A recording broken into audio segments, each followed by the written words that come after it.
Corona भत्ता, पेन्शनसह प्रलंबित मागण्यांसाठी अंगणवाडी सेविका व आशा वर्कर्सचा जिल्हा परिषदेवर मोर्चा.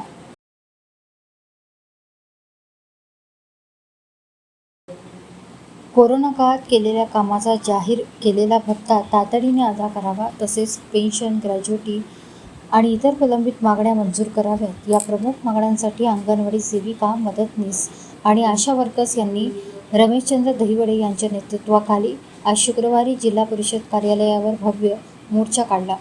मोर्चानंतर मुख्य कार्यकारी अधिकारी यांना विविध मागण्यांचे निवेदन सादर करण्यात आले.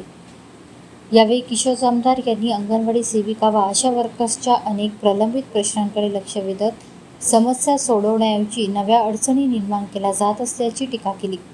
केंद्र शासनाकडून अंगणवाडी सेविकांचे 4 महिन्यांचे मानधनही प्रलंबित असल्याचे त्यांनी सांगितले.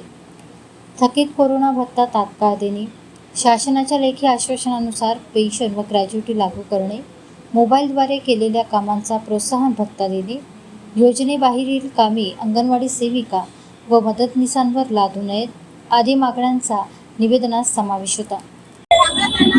कोरोना भत्ता म्हणून 1000 रुपये दर महिन्याला दिल्या जाईल असं म्हणून त्यांच्याकडून 24 महिने काम करून घेतलं. आज 5 वर्षाचा कार्यकाळ लोटला. 95% अंगणवाडी सेविका आणि आशा वर्कर यांना कोरोना भत्ता मिळाला नाही. परिपत्रकामध्ये काय म्हटलं, जीवाची पर्वा न करता या अंगणवाडी महिलांनी, या आशा वर्करने काम केलं आणि म्हणून प्रोत्साहन भत्ता म्हणून 1000 रुपये महिन्याला दिल्या जाईल असं सांगून 24 महिने काम करून घेतलं. आज 5.5 वर्षाचा कार्यकाळ लोटत आहे. कोरोना भत्ता 95% लोकांना मिळाला नाही. तेच निवेदन घेऊन आम्ही जे आहे ते मुख्य कार्यपालन अधिकारी यांच्याकडे गेलो होतो. हे जे आज आंदोलन होतं, एक अंगणवाडी आणि आशांच्या फेडरेशन नुसार दर 10 जुलैला मागणी दिवस म्हणून मनवला जातो. त्या अंतर्गत या काही मागण्या घेऊन आम्ही या ठिकाणी आलो.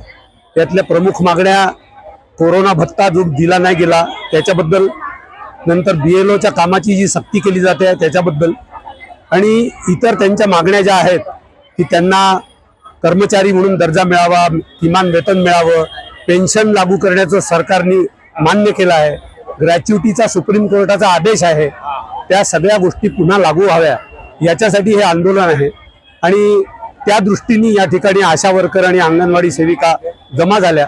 आणि आता यापुढे आम्ही कोरोना भत्ता जर दिला नाही तर प्रत्येक तालुक्याच्या ठिकाणी BDOच्या ऑफिसला जाऊन, कारण त्यांच्या अंतर्गत ग्रामसेवक येतात जे हे देण्यासाठी कुरकुर करतायत, त्यांना आदेश असून म्हणजे मोठ्या अधिकाऱ्यांचे आदेश असून सुद्धा ते कामं करत नाही. तर आम्ही BDOच्या ऑफिसला असेच आंदोलन करणार आहोत.